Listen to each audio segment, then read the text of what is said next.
Listen carefully, because what you're about to hear was never meant to surface. In the final years before the Civil War, on a ridge of Alabama soil that swallowed more men than it ever fed, one plantation became a sealed chamber of decay, a place where the master's obsession with control rotted into something colder than cruelty. They called it Blackridge. But those who lived under its shadow whispered another name: the house where men went to vanish. If you have even a trace of instinct left unconditioned, you'll feel it now. That tightening in the chest, that flicker of awareness that something is already wrong. Because the story didn't begin with the deaths. It began with a father who couldn't let the world touch his daughter. Not with love, not with sympathy, not with even the slightest judgment. Cornelius Vanderhorn ruled his home like a sovereign, and Eugenia, his only child, existed not as a woman but as a locked chamber of his own will. He dressed it as protection. In reality, it was possession. By the time he brought her to Alabama, she had already been withdrawn for years. She walked the halls silently, avoided light, and adhered to a strict regimen her father enforced with the same precision he used to track cotton yields. Tinctures, vapors, pulmonary tonics, calming syrups, herbal purges, daily treatments that were less about care and more about control. Eugenia lived inside a medical script her father wrote, line by line, until it became her entire identity. But the sickness he claimed she battled was not an illness. It was an excuse, a structure, a system, private empire. And then something changed. Quietly, abruptly. In 1847, Vanderhorn's purchasing patterns shifted. The enslaved men he sought were no longer selected for labor strength or skill, but for a list of Constitution requirements that no agricultural purpose could justify. Young, strong, clear lungs, no history of fever, bodies that could withstand exertion, minds unlikely to resist instructions. He was building something, preparing something, and every acquisition followed a timing so precise it bordered on ritual. What he subjected those men to inside the main house is still partly unknown, even now. But the results were not. They emerged as graves. 17 of them, each death recorded with clinical calm. Fever, wasting, respiratory collapse. Each man reassigned briefly inside the master's home. Each man dead within months. And the townspeople? They asked no questions. Because when a patriarch controls the narrative, truth becomes whatever he declares it to be. You need to understand something before we go deeper. Power, in its purest historical form, was never loud. It didn't need to be. True power was quiet, procedural, administrative. It lived in ledgers, in medical journals, in church pews, in the silence of people who knew better than to challenge a man with enough money to redefine reality. Cornelius Vanderhorn understood this instinctively. He weaponized it. The first clue isn't in the deaths. It's in the paperwork he left behind. His plantation journals didn't read like the books of a farmer. They read like the notebooks of a physician without a license, or a scientist without oversight. Every enslaved man he purchased after 1847 included a secondary set of observations: lung clarity, pulse strength, response to exertion, even something he called resilience markers, a phrase that appears nowhere in medical literature of the time. He was creating profiles, data points, variables.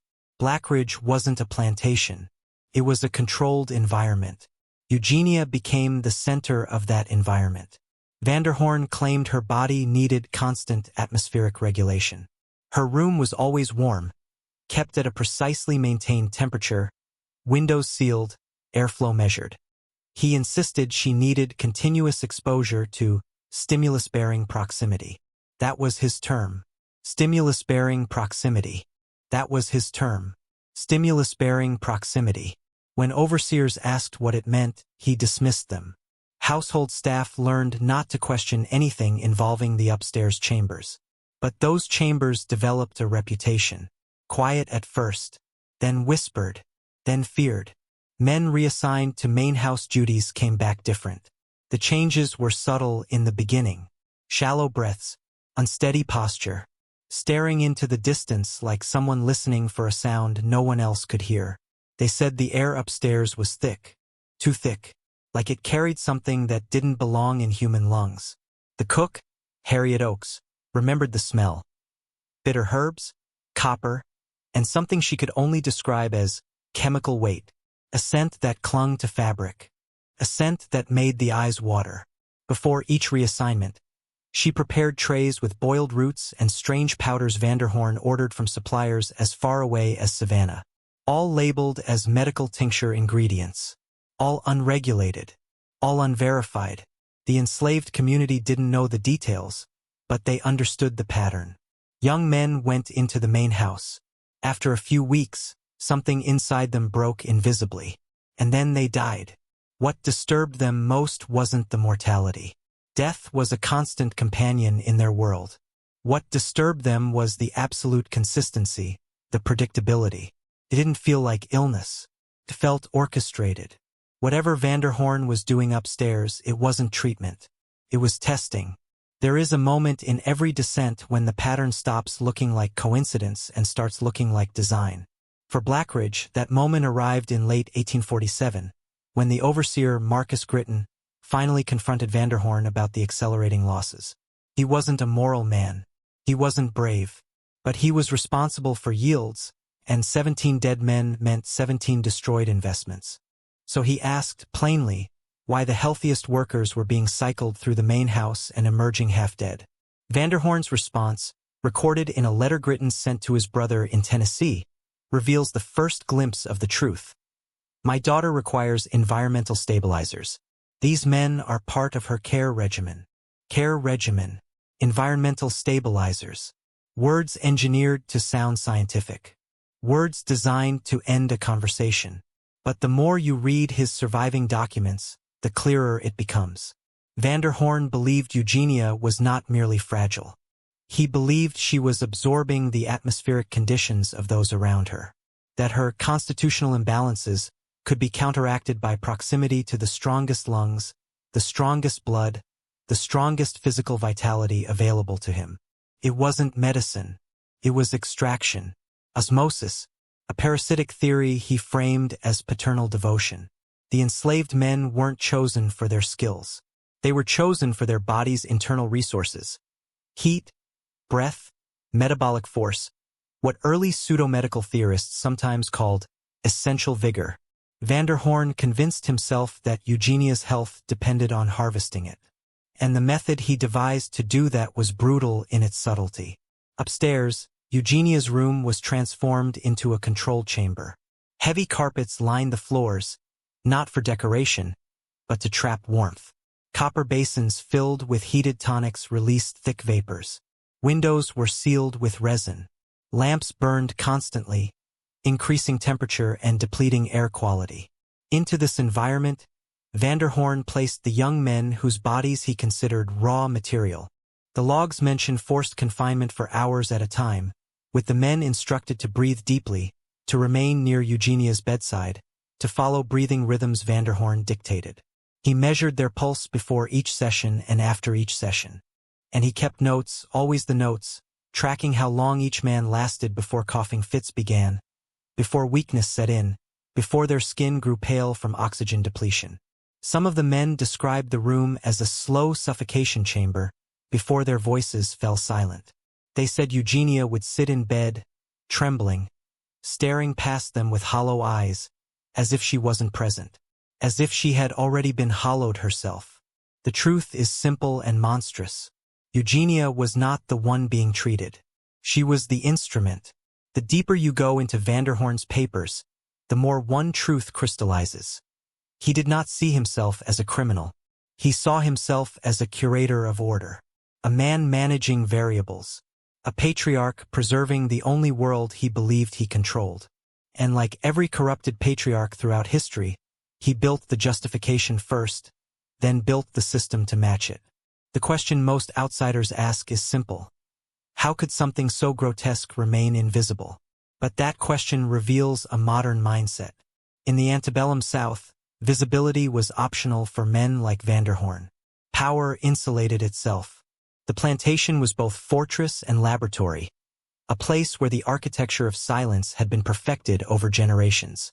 Its walls didn't just keep people in. They kept scrutiny out. Inside those walls, what happened to enslaved men in Eugenia's chambers was not a single violation. It was a ritual of domination disguised as care. Vanderhorn's theory required not just physical proximity but psychological submission. He believed that Eugenia's balance, as he called it, depended on drawing out the internal vitality of men who held no authority, no autonomy, no recourse. He claimed her stability required total compliance of the subject, a phrase that appears in his notes at least 12 times. He had created a closed loop, a daughter defined as frail, a father defined as savior, and a rotating population of men defined as expendable. The staff sensed it first. Harriet Oakes spoke of an atmosphere of dread that settled over the household each time a new young man was reassigned. She said the house felt tilted, as if gravity itself changed. The halls grew quieter. Eugenia's footsteps became heavier overhead. Doors closed more quickly. Even the air tasted different. Below stairs, the enslaved community learned to read danger the way sailors read weather. They watched every gesture, every break in routine, every overheard fragment of conversation. When one of the men received a directive to report to the main house, people avoided eye contact. Not out of cruelty, but out of shared helplessness. There was no way to intervene. There was no way to protest. Silence became the last form of dignity available. And this is where the pattern turns from disturbing to deliberate. Because Vanderhorn wasn't simply experimenting. He was refining. Each death wasn't failure. It was data. Each man who didn't survive was categorized as insufficiently robust. Every loss was folded neatly into his accounting system, converted from human tragedy into numeric input. Behind the facade of a plantation stood a man who believed he was perfecting a method. Behind the facade of a daughter stood someone reshaped into a vessel for her father's obsession. And behind the facade of natural causes lay a mechanism of exploitation engineered to leave no witnesses. The storm began without rain, just a low, tremoring pressure in the house, as if the walls were exhaling together. Lydia felt it first. Her candle guttered sideways even though the windows were shut. Then came the sound, a hollow knock knock knock from behind the wainscoting, measured, slow, expectant. Her father lifted his head from his desk. In the candlelight his profile looked carved, almost immobile, except for one small tick at the edge of his jaw. He whispered a phrase in Latin that Lydia had never heard before. It wasn't prayer. It was contract language. Something responded in the walls, a whisper made of gravel dragged across stone.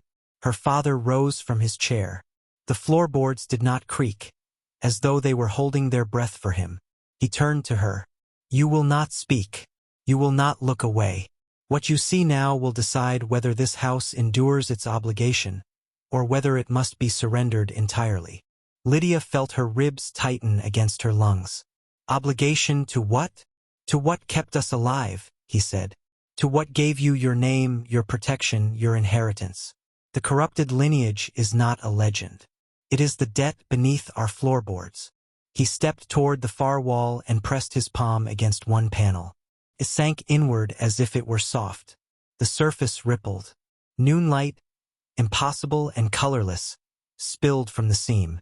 A shape moved on the other side. It was not human, but it had the outline of a man suffering memory loss. Limbs in the wrong places, joints too fluid, a torso that seemed to forget its own dimensions and remake them at random. But its face wore something terribly familiar. Her father's mouth, her father's eyes, her father's expression of disappointment. Lydia felt her skull tighten. "What is that?" "The first patriarch," he said. "The one who bargained. A fragment of him dwells there still, bound to the family as collateral." He turned toward her, voice steady. "It has marked you." The thing in the wall extended what might have been an arm, though the bones seemed to bend in ways no body should. His finger curled toward her, beckoning. Her father spoke again, brittle and ceremonial. "You must acknowledge it. If you do not, it will take you." "Take me where?" "To complete the original covenant," he said. "Our bloodline owes a living heir every third generation. My father refused. I resisted. It will not allow a third refusal. The creature's voice seeped into the room, like damp seeping into cloth. Come, daughter of the broken oath. Lydia staggered back.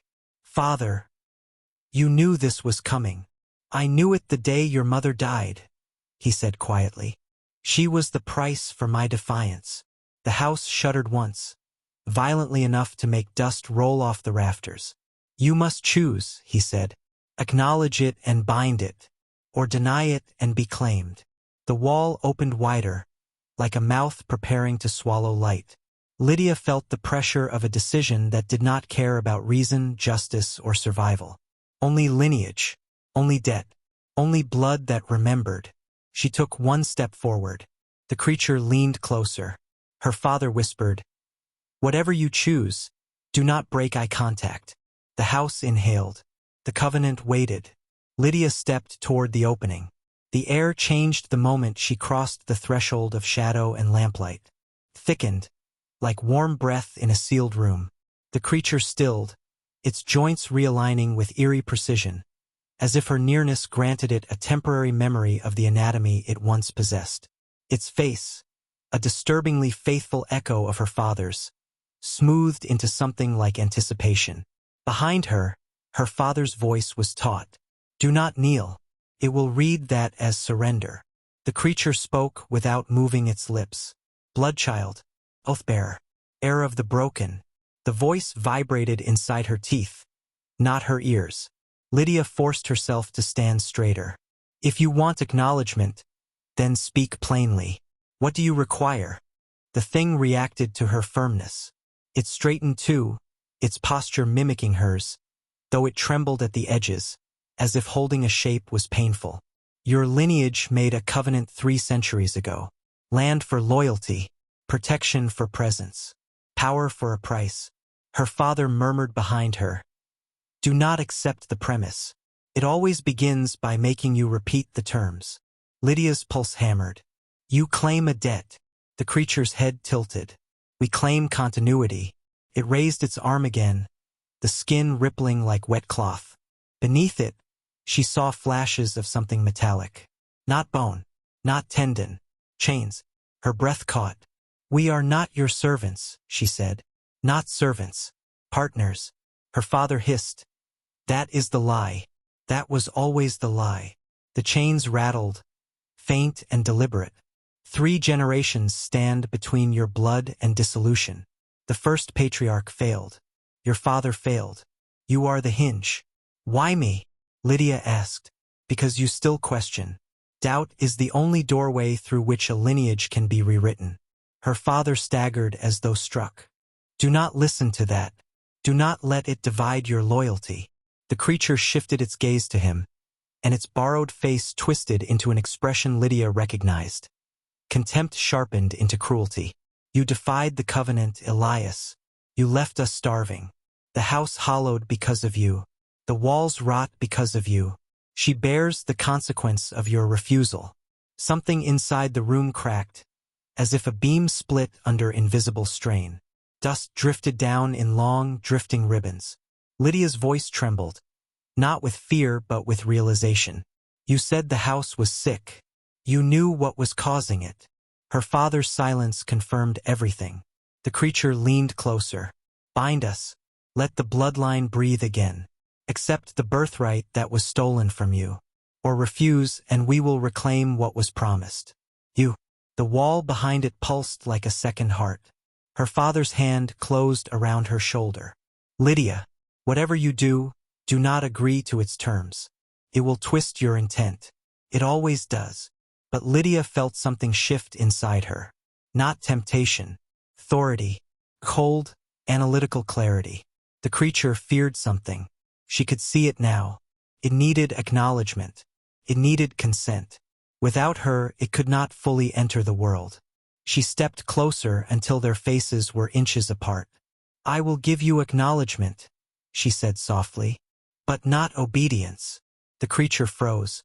Lydia raised her hand and pressed her palm against its chest.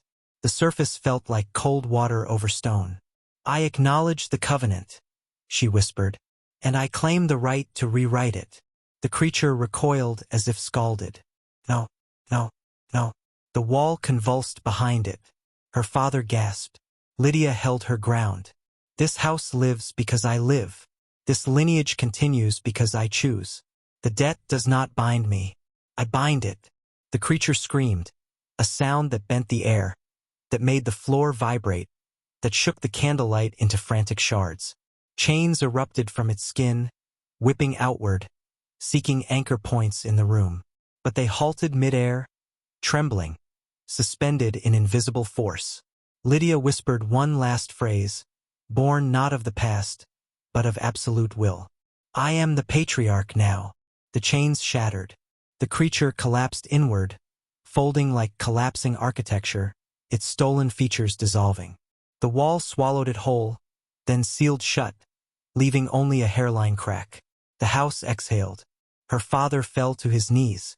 Lydia stood unmoving, her hands still raised, her gaze fixed on the crack. The lineage was no longer inherited.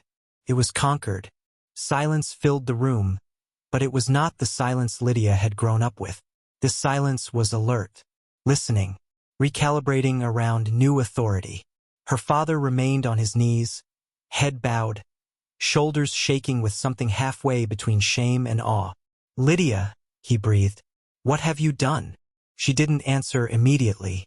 Her hand still hovered a few centimeters from the sealed wall, tingling as if some current of power still fed through her skin. When she finally spoke, her voice carried weight she had never heard from herself before. I ended an inheritance built on fear, she said, and claimed what was owed. Her father rose slowly. You don't understand, he said. No one has ever rewritten the covenant. The bloodline isn't just ours. It's a tether. A conduit. You may have awakened more than you bound. A tremor ran through the floorboards, gentle but deliberate, not hostile, responsive, as though the house itself acknowledged Lydia's presence. She turned her attention to the rest of the room. The portrait of the first patriarch, once dull with dust and age, had sharpened. His painted eyes, long clouded by time, were now clear, following her, not in threat, in fear. Her father noticed it too. It knows, he whispered. It knows you overpowered it. Lydia stepped closer to the portrait. The first patriarch's features were stern, patrician, proud. The monster she'd faced had worn his echo, but this was different. A man aware he had lost dominion over his legacy. Behind her, the house shifted again. A door that had always stuck loosened. A draft that had always moaned fell quiet.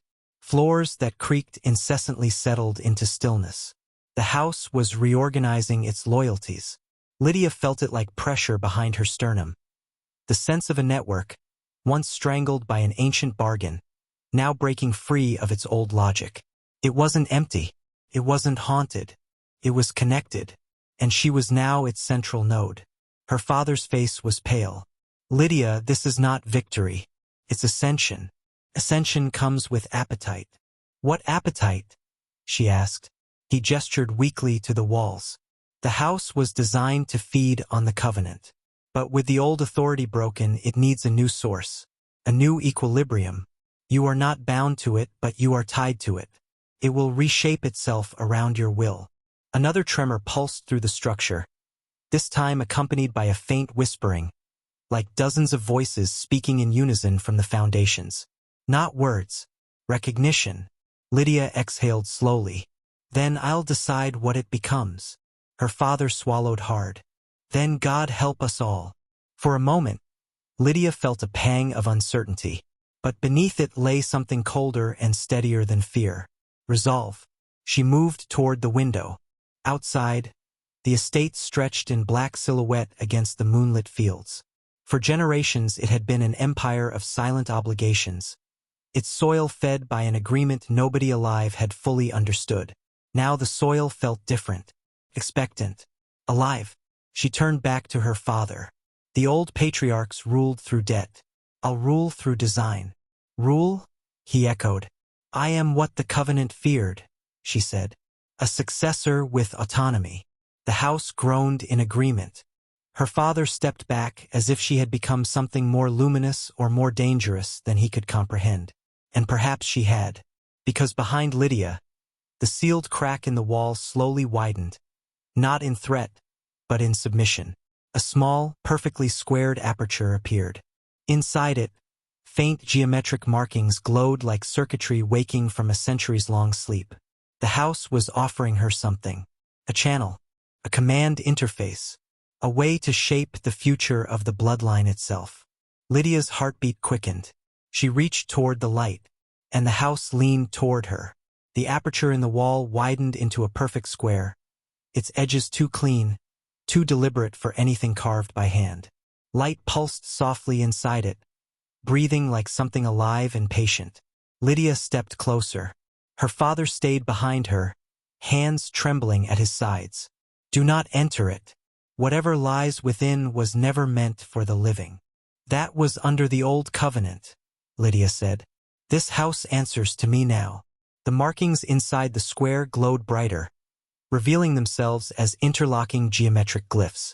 They rotated, fractal-like, folding and unfolding into new patterns as if searching for the correct alignment. Then they stilled. A voice emerged, not spoken aloud, not whispered through walls. It resonated directly in Lydia's mind, steady and toneless, like a machine that had been waiting centuries to re-engage. Authority recognized. Bloodline confirmed. New directive required. Her father clutched his temples. Lydia, stop. You don't know what you're engaging with. She did know, or she understood enough. The creature she'd faced was not the source of the covenant. It was only its executor. The real architecture of the debt, the mechanism that tied their family to something older than memory, lived inside this aperture. The house itself was only the shell. The covenant was a system, and the system was asking for input. What was the original directive? Lydia asked. Protection through presence. Presence through sacrifice. Authority through fear. The last phrase echoed with a hollow finality that made Lydia's stomach turn. Generations controlled by terror because some ancient patriarch believed fear was power. Her father whispered, "Please, walk away. We can seal it. Forget this. Live a human life. A human life built on 3 centuries of hidden suffering," Lydia said quietly. "That's not a life. That's inheritance without accountability." The aperture pulsed, waiting. She steadied her voice. "If I issue a new directive, does it overwrite the old covenant?" Confirmed. Her pulse quickened. And the previous enforcer? The creature in the walls. Neutralized. No authority without directive. A slow, cold recognition slid through her mind. She wasn't just inheriting a house. She was inheriting a system of control capable of reshaping an entire bloodline. A system that had never been guided by a conscience. Until now. Her father staggered forward, voice cracking. "Lydia, power like this corrupts. It destroyed them. It almost destroyed me. Do not let it rewrite you." But Lydia wasn't afraid of corruption. She was afraid of stagnation, of legacy calcifying into violence because no one had dared question it. She placed her hand on the aperture. The light wrapped around her fingers like cold silk. "New directive," she said. The glyphs realigned instantly. Protection through knowledge. Presence through choice. Authority through creation. The house shuddered. Then it exhaled, long and low, like an organism waking from anesthesia. Her father sank to his knees a second time, but this time not in fear, in awe. The aperture dimmed, then sealed itself with a soft click. The crack disappeared entirely, leaving a smooth, unmarred wall. Lydia withdrew her hand. The house was silent, but it was no longer hungry, no longer predatory, no longer bound to an ancient mistake. Her father rose slowly. "What have you done?" "What needed to be done," she said. "The bloodline exists because people made choices. Now it will exist because I make better ones." He stared at her, something like pride and terror tangled behind his eyes. "Then you are the patriarch now." She nodded. "By conquest, not inheritance." Outside, the wind shifted. The estate stood still and expectant, its history no longer festering beneath its foundations, but ready to be rewritten. The lineage lived, and Lydia would shape it, Not through fear but design. Not through sacrifice but will. She turned toward the door. There was work to do. Halfway through. Write this in the comments twice. I see the pattern. This locks your identity into the story and signals the algorithm you're part of the few who truly understand. Share the video if you've felt the weight of Blackridge and step into the forbidden knowledge few dare to confront.